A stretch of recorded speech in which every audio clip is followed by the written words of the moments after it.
Itu versi ketiga, jaksa tetap mengatakan di dalam surat dakwaan bahwa ada 7 pelaku, ada 8 pelaku dengan 3 DPO. Nanti aja itu, aduh kau pamer melulu.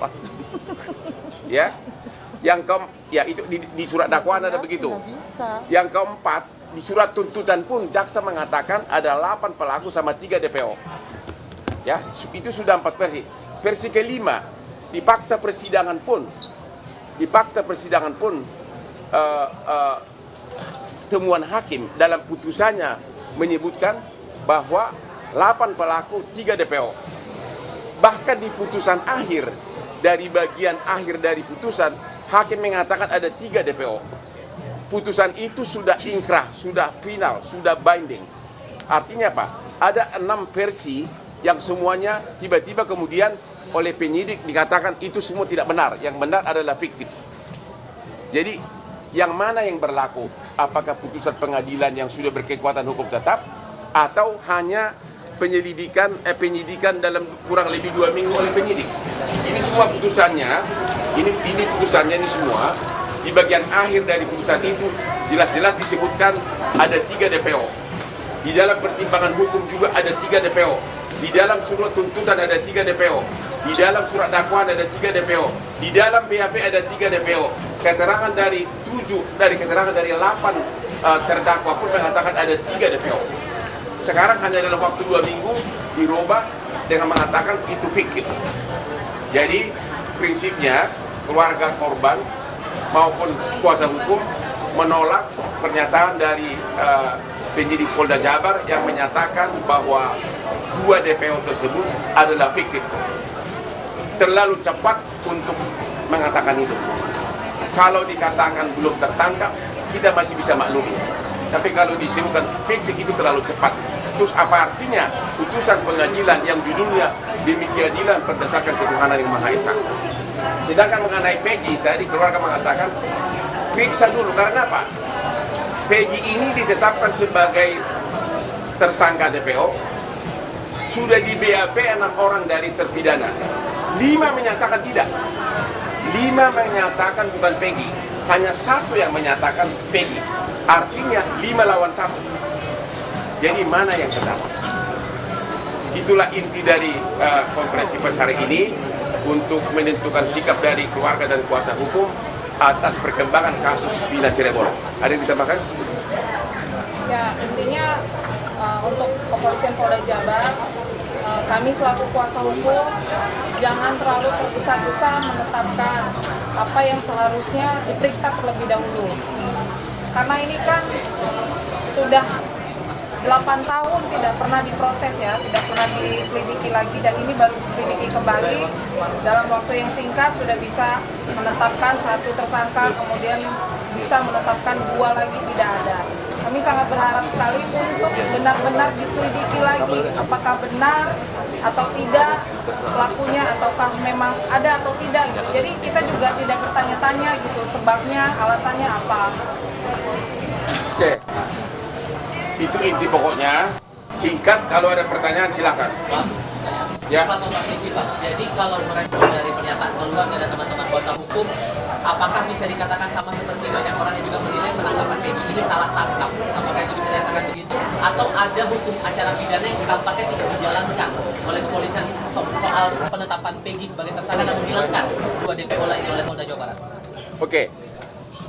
Kalau kami mengatakan bukti hukumnya belum begitu kuat untuk menyatakan Peggy ini sebagai tersangka DPO. Kenapa?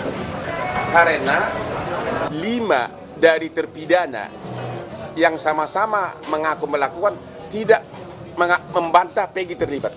Jadi 6 orang terpidana itu sudah di BAP dalam minggu-minggu ini. BAP baru ya. 5 mengatakan Peggy tidak terlibat, hanya 1 yang mengatakan terlibat. Ya, itu dia. Terhadap Peggy belum ada jawaban yang pasti. Itu jawaban kami. Masih perlu diselidiki lebih lanjut. Ya, belum bisa disebutkan total salah tangkap atau memang itu orangnya. Tapi dari segi hukum pembuktiannya masih sangat lemah. Apalagi 5 terpidana mengatakan Peggy ini tidak terlibat. Itu jawabannya. Bakal ada koordinasi lebih lanjut dengan Polda Jawa Barat dan tim keluarga ini. Ya kita selalu, ini loh, kita itu kan menghimbau agar jangan tergesa-gesa. Ini mulai viral kan sesudah kasus ini diviralkan oleh Hotman 911. Barulah mulai, itu sekitar tanggal 20-an, barulah mulai Polda Jabar bergerak.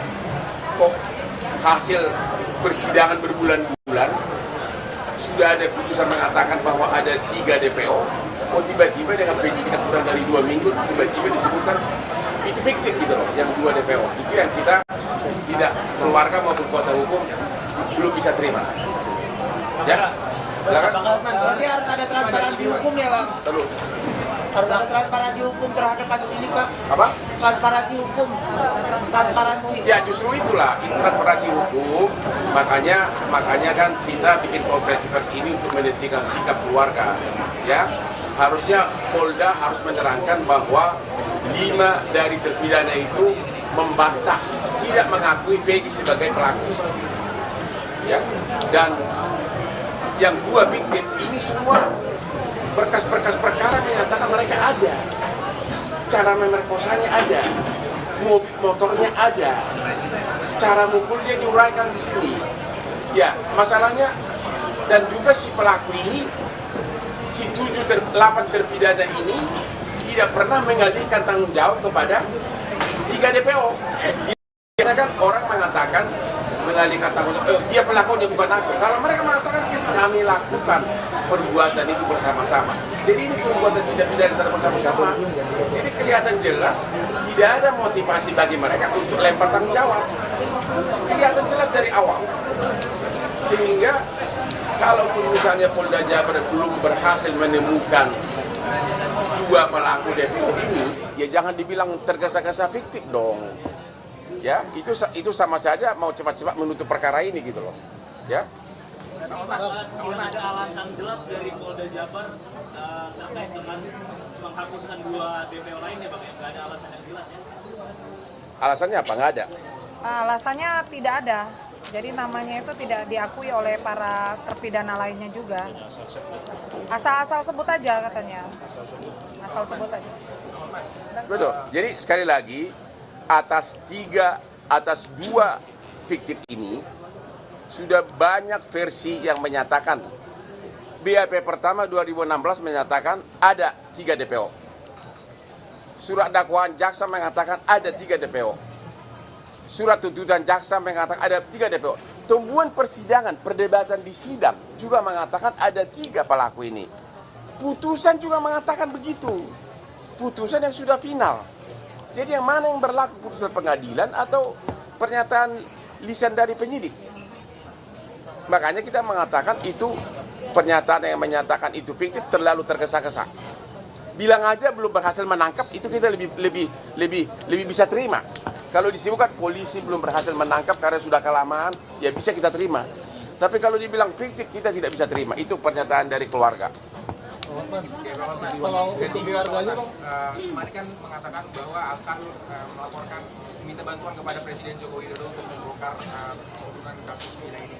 Apakah itu benar dan kapan akan dilakukan? Sebenarnya memang secara di medsos pun kita sudah mengatakan agar Bapak Presiden juga memperhatikan. Tanpa kita minta pun saya yakin seluruh petinggi negeri ini termasuk Presiden sudah tahu kasus ini. Dan mudah-mudahan diterapkan seperti kasus Sambo, benar-benar dikasih political will untuk memeriksa. Dan untuk Peggy Setiawan ini kan juga diduga salah tangkap, proses salah tangkap ini akan dibantu juga dengan Pak Hotman atau seperti apa? Kita sekarang ini hanya berpendapat masih meragukan apakah Peggy itu pelaku DPO yang tertangkap. Kita tidak mengatakan 100% bukan, masih meragukan. Karena 5 dari terpidana mengatakan bukan Peggy pelakunya. Jadi mau apa lagi? Hanya 1 yang menyatakan. Di dalam hukum, apabila ada hal-hal yang tidak jelas, apabila ada kekaburan, apabila ada ketidakjelasan, dalam prinsip hukum adalah harus dibebaskan orang yang belum pasti bersalah. Ya, kalau masih ada keraguan-raguan, nggak boleh langsung divonis. Ya. Linda seperti apa, Bang? Apa? Munculan Linda sendiri. Kenapa? Setelah munculnya Linda, apakah kuasa hukum dari Linda saksi kunci baru? Enggak, kalau Linda itu kan bukan saksi hukum. Dia itu kan hanya kerasukan. Kerasupan ya? Iya, Sangat tepat. kerasukan. Jadi tidak bisa dipakai sebagai saksi yang diakui oleh undang-undang. Mungkin hanya sekedar petunjuk, tapi bukan saksi. Karena orang kerasukan mana bisa jadi saksi sih? Di mata hukum kita, belum diakui orang kerasukan itu sebagai saksi, sebagai bukti. Petunjuk boleh, hanya untuk garis boleh. Jadi itu bukan bukti. Abang, kalau misalnya kuasa hukum ragu-ragu dari tim Abang ragu-ragu terhadap Peggy ini, apakah dari pihak keluarga dari tahun 2016 sampai saat ini itu sudah benar Peggy atau bukan gitu? Kalau Mbak gimana Mbak? Meyakini nggak sih Peggy ini beneran pelaku atau enggak? Kalau itu sih saya kembalikan lagi kepada pihak kepolisian ya. Keluarga menaruh kepercayaan terhadap pihak kepolisian. Jadi kalau Tapi, ditanya yakin atau tidak, saya masih abu-abu. Dia sendiri, keluarga sendiri yang boleh dikatakan dari keluarga yang ekonomi lemah, tidak sampai aksesnya ke arah setingkat itu. Tapi mereka mengikuti sidang, memang benar nama-nama itu semua ada gitu loh. Jadi ya itu sesuai, dan itu persidangan kan bukan seminggu 2 minggu, itu berbulan-bulan gitu loh. Jadi keluarga hanya terlalu cepat untuk mengatakan Peggy pelakunya, terlalu cepat untuk menyatakan itu aja. Karena baru kasus ini kan baru 2 minggu dibuka lagi setelah 8 tahun tidur, ya. Apa?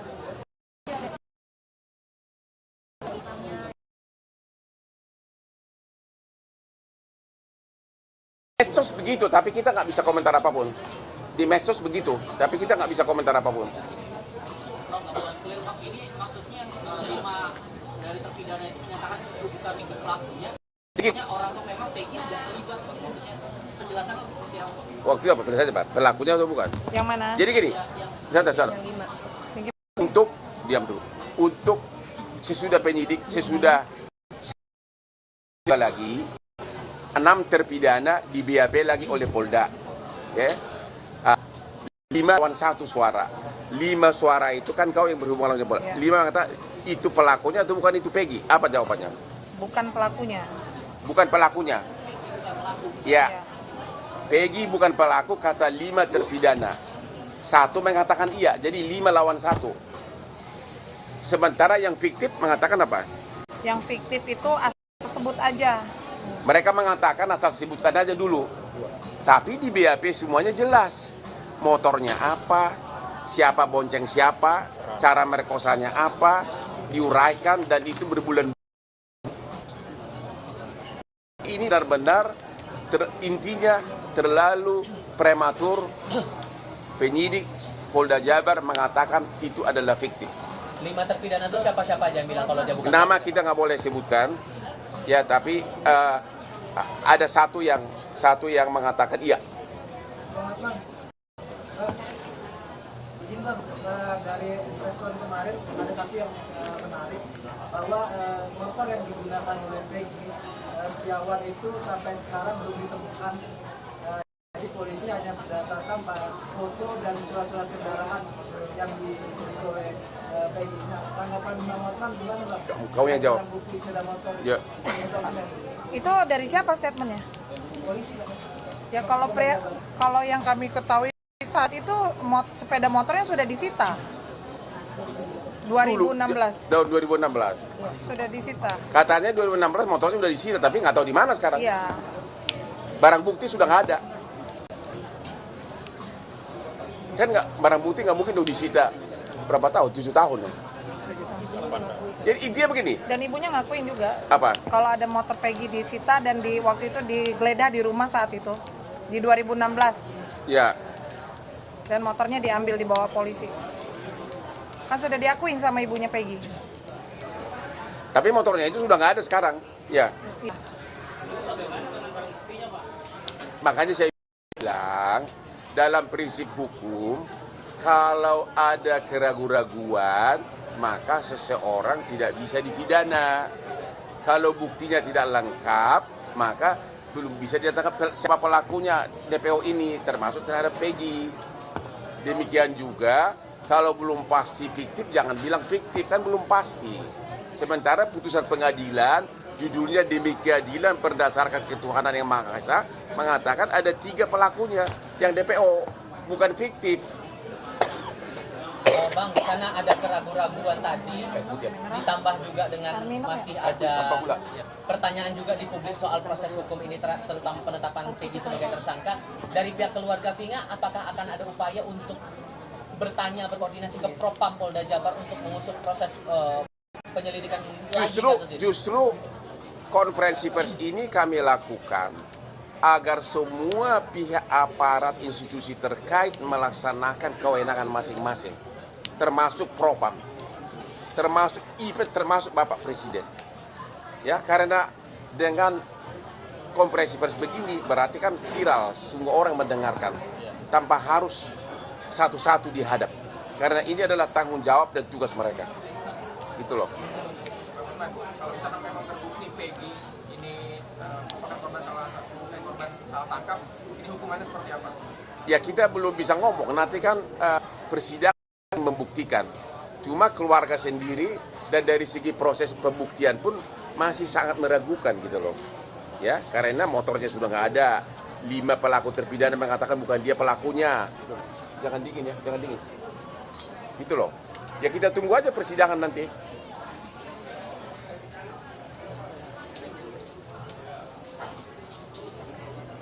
Apalagi pertanyaannya? Apalagi? Tadi kan sempat ada kekaburan soal yang penangkapan Peggy juga, berarti tadi menyarankan Peggy karena informasi belum keluar terkait dengan yang didapat oleh kepolisian, berarti diharapkan bebas terlebih dahulu. Ya kalau buktinya tidak cukup, memang belum waktunya untuk ditahan. Apalagi 5 dari pelaku itu menyatakan bukan dia pelakunya. Itu loh. Dan saya belum yakin ada saksi yang memihak langsung dia melakukan itu. Selain hanya 1 orang itu yang mengaku. Gitu. Jadi intinya buktinya masih ragu-ragu. Buktinya masih ragu-ragu. AF dan Dede juga mengakui, Pak. Apanya? Yang mengatakan Peggy pelakunya. Ya, AF dan mereka kita belum lihat BAP-nya kan? Iya, belum. Ya, ada saksi lain katanya AF dan Dede. Dede yang mengatakan Peggy, tapi kita belum tahu detail punya kesaksian gimana, apakah dia lihat tidak. Ya. Jadi tujuan konferensi pers hari ini adalah agar publik tahu dan kuasa hukum. Peggy adalah pelaku DPO dan terlalu terburu-buru untuk pelaku DPO itu adalah fiktif. Sementara penyidikan baru kurang lebih dari 2 minggu penyidikan ulang, persidangan sudah berlangsung lama dan semuanya menyatakan ada 3 pelaku DPO.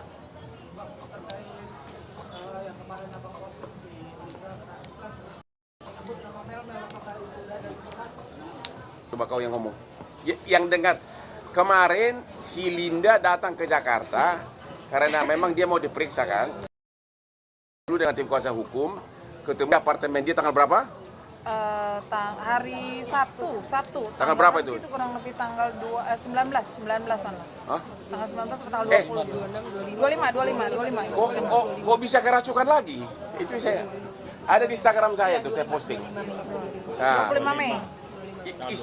Kerasukan lagi masuk. Kok bisa juga ya ngikutin udah 8 tahun sampai berang jalan tol itunya almarhum. Ya. Iya, jadi waktu datang ke tempat kami sedang bertemu siang-siang itu tiba-tiba si Linda ini kerasukan secara tiba-tiba. Begitu, dan di situ tiba-tiba dia mengucapkan, karena kami yang bertanya, kenal nggak dengan yang namanya Mel di dalam YouTube backpacker itu. Lalu dia menjawab, justru itu pelakunya. Tolong diperiksa, katanya begitu. Hanya itu aja. Kami juga belum tahu Mel itu siapa, kita belum tahu. Hanya mengatakan perihal tersebut.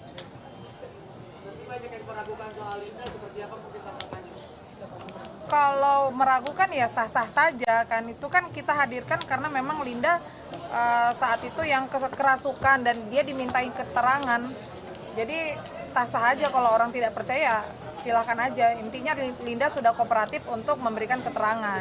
Yang pasti Linda bukan saksi yang sah di mata hukum karena kesaksiannya hanya berdasarkan kerasukan, bukan melihat fakta kejadian. Ya, itu bukan saksi yang sah. Sebagai petunjuk boleh-boleh saja. Dan katanya menurut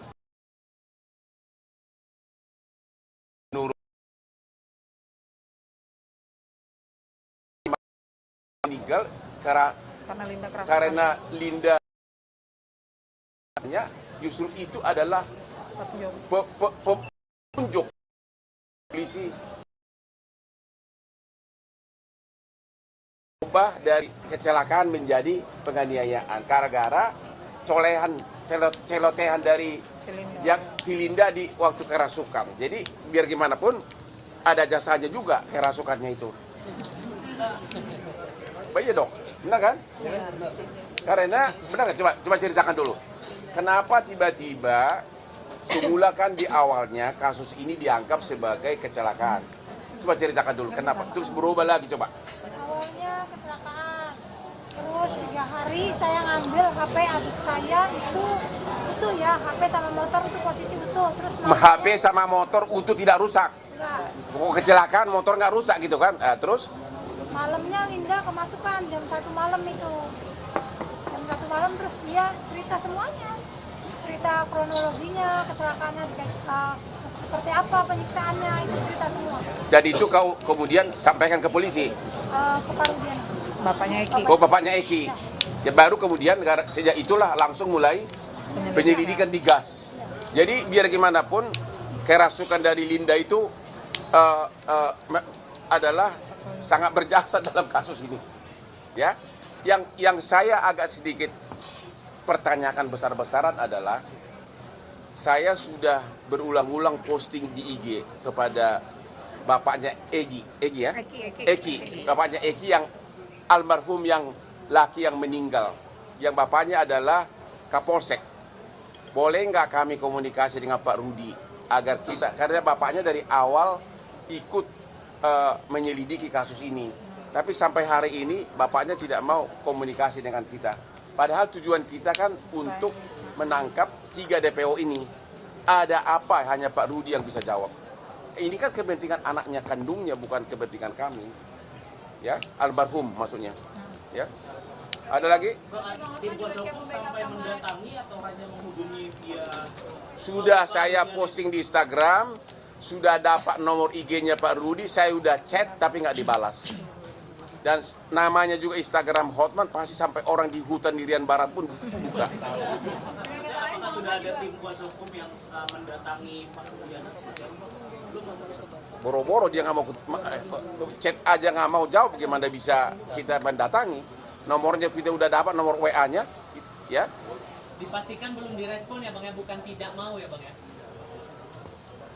Ya kita nggak tahu tidak mau atau belum. Kalau dan atas keluhan saya kenapa kamu tidak mau rekomen, sudah jutaan orang juga memberikan komen, berarti pesan itu udah nyampe. Nggak mungkin nggak nyampe. Karena sudah jutaan, hampir semua orang Cirebon juga mempertanyakan kenapa bapaknya tidak mau berkomunikasi dengan kita. Rakyat Indonesia juga banyak benar yang komentar, ada apa Pak Rudi, kenapa? Dia pasti udah dengar dong. Ya. Ada lagi? Oke, yang terakhir ada satu di sini. Mana yang? Bu Ayu. Mana? Ada ini yang dituduh anak bupati, wakil bupati Cirebon. Ini istri wakil bupatinya ada nih. Ya. Mana Bu Ayu nih? Mana? Kau berdiri aja Putri. Mana anaknya satu lagi yang mirip itu? Dani. Anaknya. Mirip nama Bang, jangan mirip muka. Ya, ini si Dani nih. Hah? Sama namamu? Sama satu lagi yang sekarang yang lagi naik daun. Oke. Jadi Yang lain mundur dulu, dulu kan sempat viral gara-gara banyak komentar-komentar di medsos bahwa katanya keluarga bupati, mantan bupati Cirebon terlibat. Saya memberikan komentar. paling gampang kok untuk mengetahui apakah itu keluarga DPO. Saya katakan, cari jejak digitalnya. Karena dalam sejarah kriminal di dunia, apalagi di Indonesia, pelaku DPO selalu kembali atau menghubungi keluarganya. Makanya waktu itu saya mengatakan, kalau memang ada kecurigaan terhadap mantan bupati, periksa dia punya medsosnya. Saya nggak mengatakan bahwa keluarga bupatinya terlibat. Ternyata inilah Ibu Ayu yang baru selesai sebagai wakil bupati Cirebon. Kapan berakhir? Tanggal 17 Mei 2024. Mei. Ini anaknya yang dicurigai. Siapa namanya? Siap, Ramadhani. Ramadhani. Ada waktu kejadian dia umur kamu berapa sekarang? 11 tahun. Sekarang berapa? 20. Pada waktu kejadian dia masih umur 11 tahun. Jadi nggak mungkin pelakunya. Terus sama lagi katanya Bang kamu coba jelaskanlah Bu. Jadi saya punya putra dan putri 4. Ya. Yang pertama ini namanya Satria Robi Saputra, kelahiran tahun 97. Yang kedua Sela Safira Amalia, kelahiran tahun 1999. Dan yang ketiga kelahiran Resa Primahanjaya, kelahiran tahun 2000. Dan yang keempat ini adalah Ramadhani, kelahiran tahun 2004. Yang dituduhkan adalah ini Ramadhani. Yang pada saat kejadian. Pada saat kejadian usianya masih 11 tahun, sekolah kelas 5 SD, ya. Karena kita sudah klarifikasi di TV swasta, TV One, ya. Kemudian beralih lagi karena tidak terbukti, beralih lagi kepada kakaknya. Yang pertama Satria Robi, gitu ya. Kemudian Satria Robi juga kita sudah beberapa kali klarifikasi juga ada di Wikipedia, ya. Nah di situ dinyatakan bahwa saya mempunyai anak 4, anak 5. Yang terakhir ini adalah yang namanya Peggy Setiawan, seperti itu. Jadi ditambahkan. Jadi memang situasinya membuat nyaman, kita kena sanksi sosial juga di lingkungan, tidak nyaman. Ya mohon kepada semua masyarakat ya untuk tidak memberikan statement yang pemberitaan yang hoax ya, karena berdampak sekali kepada anak saya ya secara psikologis ya. Karena saya sampaikan. Ada pertanyaan terhadap wakil bupati ini, mantan wakil bupati? Dampaknya separah apa sih Bu? Apakah sampai ada dijauhi atau seperti apa? Ya, dampak bullying ini memang sangat dahsyat ya. Anak saya ini ya dijauhi oleh teman-temannya. Jadi ketika kalau di jalan juga banyak orang memandang bahwa anak saya dituduh sebagai pelaku penganiayaan, pembunuhan, ya. Kemudian juga di lingkungannya juga ya, di lingkungannya sangat berpengaruh. Jadi memang yang nama bullying ini tidak secara fisik tapi di media sosial juga ini sangat berdampak. Yang saya khawatirkan karena ini memang semuanya fokus kepada Vina, bersimpati kepada Vina, yang saya takut orang karena berlebihan takut terjadi yang tidak kepada anak saya. Yang mudah-mudahan dengan klarifikasi dengan Bang Hotman, dengan para pengacara juga di sini, ini menjadi terang benderang, dan yang saya inginkan juga dari keluarga Vina juga supaya mendapatkan keadilan hukum. Tapi Bu, itu apa motif sehingga tuduhan itu bisa mengarah ke keluarga itu? Khususnya di Amerika? Nggak tahu. Saya nggak tahu ya. Ini kenapa pemberitaan ini bisa karena memang dari nama ya. Cuma hanya saja memang ada kemiripan nama ya. Tapi sesungguhnya anak saya juga dipanggilnya Rama bukan Dani ya. Begitupun juga Satria Robi Saputra ini ya dipanggilnya Satria gitu loh, bukan Robi gitu. Seperti itu.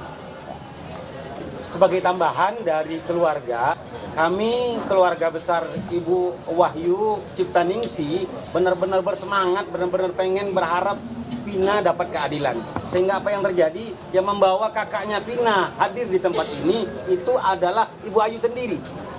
Jadi kami dari Cirebon pagi tadi menjemput terlebih dahulu kakaknya Vina hadir di sini. Jadi kami juga sangat berharap kasus Vina ini cepat terbongkar, terang benderang. Kira-kira seperti itu teman. Masih ada pertanyaan? Sudah? Mantap.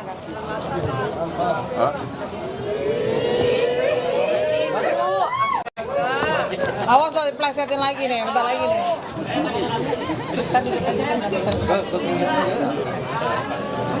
Tadi Dia terlalu enggak. Biasa Pak. Aspri saya kan 314. Dia selalu berusaha masuk tapi ya masih belum lolos. Ya. Kira-kira begitu informasinya. Jadi agar kami sebagai kuasa hukum tentu harus menentukan sikap. Yang jelas kami keberatan apabila putusan pengadilan yang sudah inkrah, putusan hakim begitu saja disebutkan bahwa dua pelaku itu adalah fiktif, ya, sehingga menjadi semakin tidak ada kepastian hukum di Indonesia. Demikian, ya.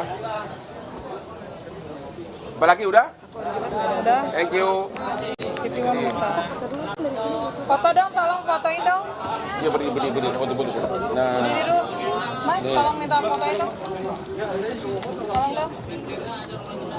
Yuk, foto dulu yuk. Yuk.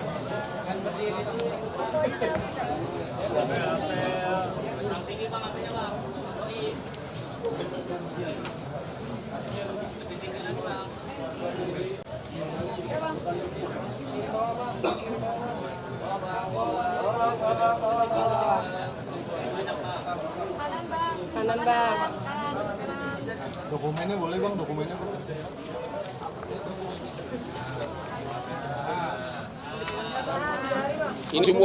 Ini semua BAP yang menyatakan ada 3 pelaku DPO dari 7 terpidana. Ini putusan pengadilan yang menyatakan ada 3 pelaku DPO. Surat dakwaan, tuntutan jaksa, fakta persidangan, pembicaraan di persidangan, bahkan di amar putusan dari hakim menyatakan ada 3 pelaku DPO. Jadi ini adalah perbuatan bersama. Dan dari awal penyidikan, pelaku itu tidak ada kelihatan motivasi untuk mengalihkan tanggung jawab kepada ketiga pelaku DPO. Dia mengatakan kami lakukan itu bersama, dan sekarang kan ternyata hanya 2 yang dianggap meleset. Jadi motivasi apa dia mengarangkan nama itu? Saya nggak melihat ada motivasi. Oke? Izin Bang, Hasbi dari Nusantara. Bang, nanti ada rencana nih dari redaksi mau